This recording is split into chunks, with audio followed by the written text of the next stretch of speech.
Good morning. Ilang araw nang hindi makatayo na maayos.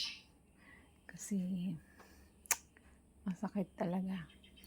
Kaya yung diaper na yun, kay Jojo yun. Dinadayaperan kasi namin yan kapag gabi kasi baka umihi. Dahil laging pagod. Laging nakikipaglaro sa kapitbahay. Pag umihi, mapupunta sa foam. Ang hirap pa naman niyang labhan, hindi naman niya nalalabhan. Kasi makapal. Pag nilabhan naman, baka pumangit yung amoy. Lalo na laging maulan dito. Minsan lang umaraw. Ngayon maganda ang panahon. Silip-silip lang muna ako sa bintana. Hindi ako makapaglakad-lakad kasi hindi talaga kaya ng power. Saka na lang kapag maayos ang pakiramdam. Ngayon kasi hindi talaga. Higa-higa lang muna tayo.